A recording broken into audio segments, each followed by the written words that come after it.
আগামী 2026-27 অর্থবর্ষের গ্রামীণ উন্নয়ন ও পঞ্চায়েত পরিষেবা বাজেট পেশ করা হলো গ্রামসভার মাধ্যমে। এদিন পঞ্চায়েত সমিতির সভাপতি, পঞ্চায়েত প্রধান, উপপ্রধান ও অন্যান্য আধিকারিকদের উপস্থিতিতে বাজেট পেশের মাধ্যমে হুগলির পাঁচঘরা পঞ্চায়েতের গ্রামসভা সম্পন্ন হয়। পতাকা উত্তোলনের মাধ্যমে গ্রামসভার উদ্বোধন করেন সভাপতি জয়দেব রক্ষিত ও পঞ্চায়েত প্রধান কাশ্মীরা বেগম জমাদার।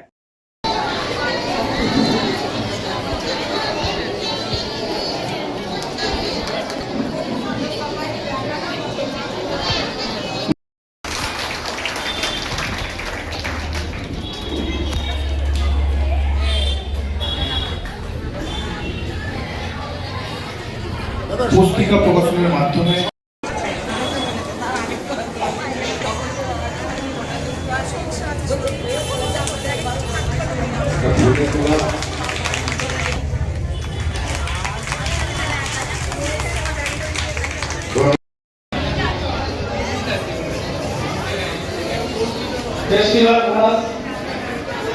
আমাদের দিয়েছিলাম 45,000 টাকা, খরচ হয়েছে 45,000 টাকা। ওন ফান্ড মিসলেনিয়াস আমরা রিসিভ করেছি 21,33,032 টাকা, খরচ করেছি 21,33,032 টাকা। দিকে দিকে গ্রাম সভা হচ্ছে, উন্নয়নের প্রকল্প জানানো হচ্ছে। কি বলবো? ভালো লাগছে। এটাই হচ্ছে গ্রাম সভা, গ্রামের ভাবনা, গ্রাম বিকশিত হচ্ছে, আরো বিশেষ করে আলোচিত হচ্ছে, এটাই সবচেয়ে বড় কথা। এবং মমতা বন্দ্যোপাধ্যায়, মহাত্মা গান্ধী সেই গ্রাম স্বরাজের ভাবনা কাজকে বাস্তবায়িত করছে। গ্রামের প্রান্তিক মানুষের কাছে উপভোক্তা হচ্ছে, পাড়ায় পাড়ায় সমাধান হচ্ছে, বুথের মানুষরা তার জীবনের উন্নয়নকে ঠিক করে নিচ্ছে। বাড়ি বাড়ি লক্ষ্মী ভান্ডার পৌঁছেছে, মায়েদের কাছে আজকে সেই জায়গায় দাঁড়িয়ে কন্যাশ্রী পৌঁছেছে। আজকে বিভিন্নভাবে যে গ্রাম শহরকে পথ দেখাবে, যে গ্রাম আমাদের বিকাশের ভিত্তিভূমি, তাকে সঠিকভাবে রক্ষণ করার জন্য এবং তার যাবতীয় উন্নয়নের জন্য বাংলার মুখ্যমন্ত্রী মমতা বন্দ্যোপাধ্যায় যে কাজ করে চলেছেন। কেন্দ্রের বঞ্চনা আছে, 100 টাকা আমরা পাচ্ছি না, আমরা মাথার উপর ছাদের টাকা পাই না, আমরা রাস্তা তৈরির টাকা পাচ্ছি না, আমরা পানীয় জলের যে জল মিশনের টাকা পাচ্ছি না, একাধিক বঞ্চনা কেন্দ্রীয় সরকারের। তার সত্ত্বেও মমতা বন্দ্যোপাধ্যায় নিজের চেষ্টায় প্রচেষ্টায় বাংলার মানবিক মুখ্যমন্ত্রী বাংলার 12 কোটি মানুষকে রক্ষা করছে। আজকে সকল গ্রামসভা তার প্রমাণ যে মমতা বন্দ্যোপাধ্যায়ের নেতৃত্বে গ্রাম বিকশিত হচ্ছে, গ্রামের মানুষরা উপকৃত হচ্ছে। কি কি কাজ বাকি রয়েছে বলে মনে করছি? কাজ যেগুলো বাকি ছিল আমাদের, সে তো আমাদের মাননীয় মুখ্যমন্ত্রী যে প্রত্যেকটা বুথ প্রতি 10,000 করে 10 লক্ষ করে টাকা দিয়েছে, 10 লক্ষ করে টাকা দিয়েছে প্রত্যেকটা বুথ প্রতি। 17টা বুথ 10 লাখ করে টাকা দিয়েছে। প্রত্যেকটা বুথে যা ছোট ছোট যা কাজ ছিল, আমাদের কিছু বুথের কাজ কমপ্লিট হয়ে গেছে, কিছু বুথ বাকি রয়েছে, আবার কিছু বুথ মানে কাজ টেন্ডার হচ্ছে, জানুয়ারি মাসে কমপ্লিট। আপনার নাম? আমার নাম সজল রায়, পাঁচঘরা অঞ্চল পরিকাঠামো সঞ্চালক। করতে পেরেছি আমরা স্বাস্থ্য পরিকাঠামো বলতে দেখুন, আমরা এই মুহূর্তে প্রায় 7টা ICDS করেছি। তারপর আমাদের পঞ্চায়েতের 3টে সুস্বাস্থ্য কেন্দ্র আছে, আরও একটি নতুন সুস্বাস্থ্য কেন্দ্র তৈরি হবে, যেটা জেলা পরিষদের মাধ্যম থেকে টেন্ডার হয়ে গেছে, সেটা কাজ খুব শীঘ্রই শুরু হবে। ওটার মূল্য হচ্ছে 62 লক্ষ টাকা। আমার গ্রাম পঞ্চায়েতের 3টি প্রধান রাস্তা, যেটা হচ্ছে 3 নম্বর গেট থেকে মাদ্রাসা হাই স্কুল, আর একটা হচ্ছে লালবাড়ি থেকে দুর্গাপুর রোড, আর একটা দুর্গাপুর রোড মানিকতলা থেকে পাঁচঘরা বাজার। এই 3টে রাস্তায় আবার মানে মেনটেনেন্সে করার জন্য টেন্ডার হয়ে গেছে, ওগুলো খুব তাড়াতাড়ি হবে। আর মাননীয় মুখ্যমন্ত্রী মমতা বন্দ্যোপাধ্যায় যেটা আমাদের পাড়া আমাদের সমাধান বার করেছে, তা এটা তো আমাদের যা মানে অল্প কিছু বাকি ছিল, সমস্ত রাস্তা ঘাট লাইট প্রায় মানে কি বলবো 95% কমপ্লিট হয়ে যাবে। এরপর 15 ফাইন্যান্সে বা 15 ফাইন্যান্স চেঞ্জ হয়ে গিয়ে 16 ফাইন্যান্স হবে, তার কাজ মানে করবো যে খুঁজতে হবে, এইরকমই অবস্থা। মোটামুটি ধরুন এখন বর্তমানে পরিষেবা তো লক্ষ্মী ভাণ্ডার সবাই পাচ্ছে এবং বিধবা ভাতা পাচ্ছে। বয়স্ক ভাতাটা কিছুটা ঘাটতি আছে, আশা করছি হয়তো জানুয়ারির মধ্যে সেই বয়স্ক ভাতার ঘাটতিটা পূরণ করে দেবে। আপনার নাম ডেজিগনেশন? আমার নাম শ্যামাপদ পাড়ুই, শিক্ষা জনস্বাস্থ্যের সঞ্চালক, পাঁচগড়া গ্রাম পঞ্চায়েত। না ফোকাসে নেই, লাইট জ্বালবো না, ঠিক আছে। আজকে আমাদের পাঁচগড়া পঞ্চায়েতের গ্রামসভা সুষ্ঠুভাবে সম্পন্ন হয়েছে। যে গ্রামসভার উন্নয়নের জন্য আমাদের সভা করতে হয়, সেটা আমরা খুব সুন্দরভাবে সকলের সহযোগিতা পেয়ে সেটা আমরা সুন্দরভাবে পরিবেষ্ট করতে পেরেছি। দিদি আপনার পুরো নাম ডেজিগনেশন? আমার নাম কাশ্মীরা বেগম জমাদার, পাঁচগড়া পঞ্চায়েতের প্রধান। 2025 সালের একদম শেষ মুহূর্তে প্রত্যেক বারের মতো এবারও গ্রামসভা হলো। উপপ্রধান হিসেবে গ্রামের কোন কোন কাজ বাকি আছে বলে মনে করছেন, কারণ সামনেই তো বিধানসভা হবে?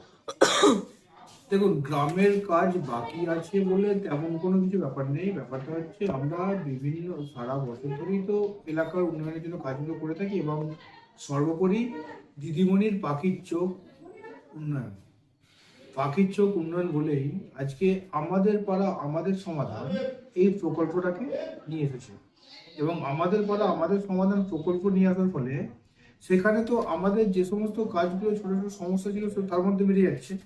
ফলে এগুলো তো আছে, কারণ উন্নয়নের বার্তা নিয়ে বলতে উন্নয়নের কাণ্ডারি হচ্ছেন আমাদের মাননীয় মুখ্যমন্ত্রী। মাননীয় মুখ্যমন্ত্রী যেখানে আমাদের উন্নয়নের কাণ্ডারি রয়েছেন, সেখানে নতুন করে ভাবনার কিছু নেই। ওনার যে চিন্তাভাবনা যেগুলো থাকবে সেগুলোকে শুধুমাত্র আমাদেরকে তদারকি করে কাজটা করতে পারলেই আমার মনে হয় আমরা গ্রাম পঞ্চায়েত রূপে সবসময় এগিয়ে থাকবো। লাস্ট একটি কথা, এটা হচ্ছে যে প্রত্যেকবার বিভিন্ন অনুষ্ঠানের মধ্যে দিয়ে গ্রাম পঞ্চায়েত সভা হয়, এবারও হয়েছে, সেখানে বাচ্চাদের ইউনিফরমেশন একটা এডুকেশন, এই যে বিষয়টা এবারে একটা ইউনিক ভাবনা চিন্তা, এটা নিয়ে যদি একটু জানেন। দেখুন, আমরা 10তম গ্রাম পঞ্চায়েত ব্যবস্থায় যারা নির্বাচিত জনপ্রতিনিধি হিসেবে এসেছিলাম এবং আমরা এই 10তম গ্রাম পঞ্চায়েতে যারা মেম্বার রূপে রয়েছি এবং প্রধান উপপ্রধান বা পঞ্চায়েত বোর্ড আমরা যারা রয়েছি, আমরা প্রথমে আসার পরই দুটো জিনিসের উপর টপমোস্ট প্রায়োরিটি দিয়েছি। একটা হচ্ছে এডুকেশন আর একটা হচ্ছে হেলথ। এডুকেশন এবং হেলথ এই দুটো জিনিসকে টপমোস্ট প্রায়োরিটি দিতে গেলে তাহলে প্রথমেই দরকার আমাদের এলাকার যে সমস্ত শিশুরা রয়েছে প্রাথমিক বিদ্যালয়ে যারা যায় অর্থাৎ অঙ্গনওয়াড়িতে যায়, তাদেরকে আরও বেশি করে বিদ্যালয়মুখী করতে হবে।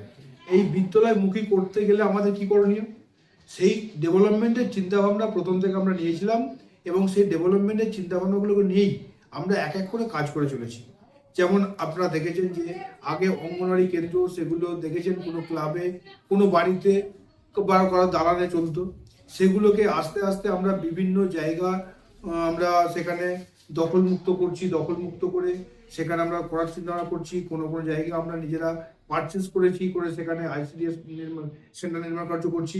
এভাবে করে আমরা কিন্তু বেশ কিছু আইসিডিএস সেন্টার নির্মাণ করতে পেরেছি এবং বিদ্যালয়গুলোতে সাথে সাথে পরিবেশের শিশুরা যখন লেখাপড়া করতো, আমরা দেখে এটা তো বুঝতাম যে একটা শিশু সে যখন তার দ্বিতীয় আশ্রয়স্থল হচ্ছে বাড়ির পর শিক্ষাঙ্গন, অর্থাৎ সেই শিক্ষাঙ্গনের জায়গায় তখন যে যাবে সেখানে পরিবেশটা যদি ভালো পায় তাহলে তার মানে লেখাপড়ার প্রতি আকর্ষণটা বেড়ে যাবে।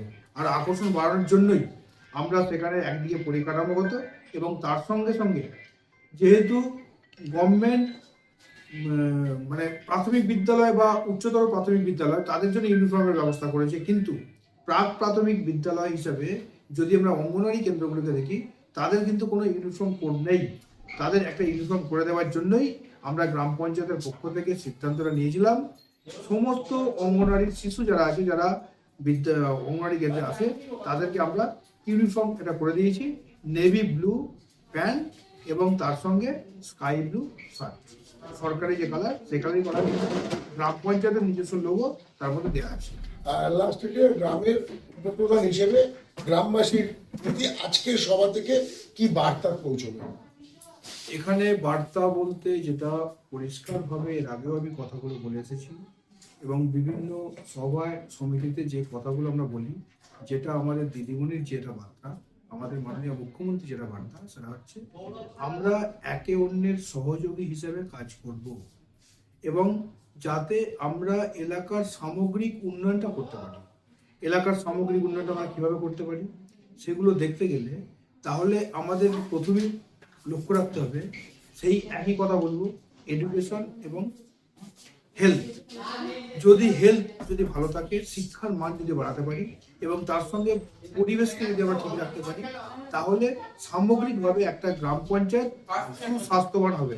এবং সেই সুস্বাস্থ্যবান করার জন্যই আমরা বিভিন্ন প্রকল্প যেটা নিয়েছি, সেই প্রকল্পগুলোর মধ্যে আমাদের পরিবেশগত বিভিন্ন দিকগুলো রয়েছে এবং পরিবেশের সঙ্গে সঙ্গে আমরা রেখেছি অঙ্গনওয়াড়ি কেন্দ্র, আমরা সুস্বাস্থ্য কেন্দ্র এবং বিভিন্ন সময় বিশেষ করে যেটা হচ্ছে আর্লি ম্যারেজ বা আর্লি প্রেগনেন্সি, সেগুলোকে রোধ করার জন্য কিভাবে মানুষের মধ্যে প্রচার করা যায় সেগুলো চিন্তা ভাবনা রাখছি এবং সোশ্যাল সিকিউরিটি রাখছি।